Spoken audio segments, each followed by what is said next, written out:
24 सितंबर 1932 को साय 5 बजे यरवदा जेल, पूना में गांधी और डॉक्टर आम्बेडकर के बीच समझौता हुआ, जो बाद में पूना पैक्ट के नाम से मशहूर हुआ। इस समझौते में डॉक्टर आम्बेडकर को कम्युनल अवार्ड में मिले पृथक निर्वाचन के अधिकार को छोड़ना पड़ा तथा संयुक्त निर्वाचन, जैसा कि आजकल है, पद्धति को स्वीकार करना पड़ा। परंतु साथ ही कम्युनल अवार्ड से मिली 71 आरक्षित सीटों की बजाय पूना पैक्ट में आरक्षित सीटों की संख्या बढ़ाकर 148 करवा ली। साथ ही अछूत लोगों के लिए प्रत्येक प्रांत में शिक्षा अनुदान में पर्याप्त राशि नियत करवाई और सरकारी नौकरियों से बिना किसी भेदभाव के दलित वर्ग के लोगों की भर्ती को सुनिश्चित किया। इस समझौते पर हस्ताक्षर करके बाबा साहब ने गांधी को जीवन दान दिया। डॉक्टर आम्बेडकर इस समझौते से असमर्थ थे। उन्होंने गांधी के इस अनशन को अछूतों को उनके राजनीतिक अधिकारों से वंचित करने और उन्हें उनकी मांग से पीछे हटने के लिए दबाव डालने के लिए गांधी द्वारा खेला गया एक नाटक करार दिया। 1942 में डॉक्टर आम्बेडकर ने इस समझौते का धिक्कार किया। उन्होंने स्टेट ऑफ माइनॉरिटी इस अपने ग्रंथ में भी पूना पैक्ट संबंधी नाराजगी व्यक्त की है। भारतीय रिपब्लिकन पार्टी द्वारा भी इससे पहले कई बार धिक्कार सभाएं हुई हैं।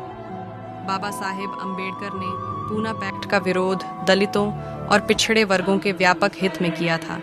आइए विस्तार से समझते हैं कि उन्होंने इस समझौते का विरोध क्यों किया। पूना पैक्ट 2932 क्या था? 24 सितंबर 1932 को पूना की यरवदा जेल में महात्मा गांधी और डॉक्टर भीमराव अंबेडकर के बीच यह समझौता हुआ। ब्रिटिश सरकार ने इसे सांप्रदायिक निर्णय यानी कम्युनल अवार्ड में संशोधन के रूप में मंजूरी दी। इस समझौते के तहत दलितों के लिए पृथक निर्वाचक मंडल सेपरेट इलेक्टोरेट का अधिकार समाप्त कर दिया गया, लेकिन आरक्षित सीटों की संख्या बढ़ा दी गई। प्रांतीय विधानसभाओं में दलितों के लिए सीटें 71 से बढ़ाकर 148 कर दी गईं, जबकि केंद्र में उनकी हिस्सेदारी 18% कर दी गई।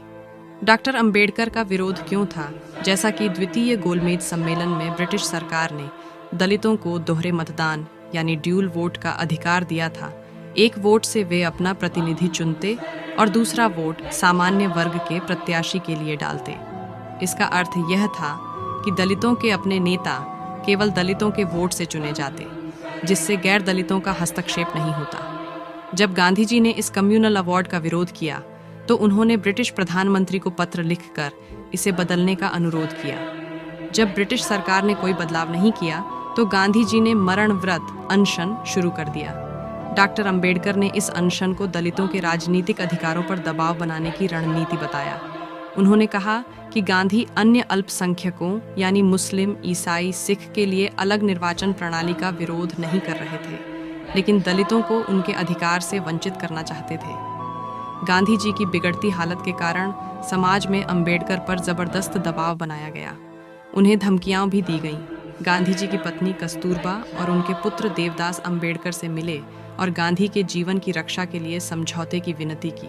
पूना पैक्ट का असर अंततः 24 सितंबर 1932 को पूना पैक्ट समझौता हुआ, जिसमें डॉक्टर अंबेडकर को पृथक निर्वाचक मंडल छोड़ने पर मजबूर होना पड़ा और संयुक्त निर्वाचन यानी जॉइंट इलेक्टोरेट स्वीकार करना पड़ा। हालांकि उन्होंने आरक्षित सीटों की संख्या 71 से बढ़ाकर 148 करवाई और दलितों के लिए शिक्षा व सरकारी नौकरियों में विशेष प्रावधान सुनिश्चित करवाए। डॉक्टर अंबेडकर की असंतुष्टि। डॉक्टर अंबेडकर इस समझौते से खुश नहीं थे। उन्होंने इसे गांधी जी द्वारा दलितों पर दबाव डालने का एक नाटक कहा और 1942 में स्टेट्स एंड माइनॉरिटीज नामक ग्रंथ में इस समझौते की कड़ी आलोचना की। बाद में भारतीय रिपब्लिकन पार्टी ने भी पूना पैक्ट के खिलाफ कई सभाएं आयोजित की। पूना पैक्ट एक ऐसा समझौता था जो राजनीतिक मजबूरियों में हुआ। डॉक्टर अंबेडकर को यह समझौता स्वीकार करना पड़ा, लेकिन वे जानते थे कि यह दलितों को उनके राजनीतिक अधिकारों से वंचित करने की एक रणनीति थी। यही कारण है कि बाद में उन्होंने इस समझौते की आलोचना की और इसे दलितों के अधिकारों की सबसे बड़ी राजनीतिक हार माना। वीडियो पर आपकी क्या राय है, जरूर शेयर करें। आपके विचार समाज को सही दिशा देने के लिए अति महत्वपूर्ण है। वीडियो को लाइक करें, चैनल को सब्सक्राइब करें व वीडियो को शेयर करें।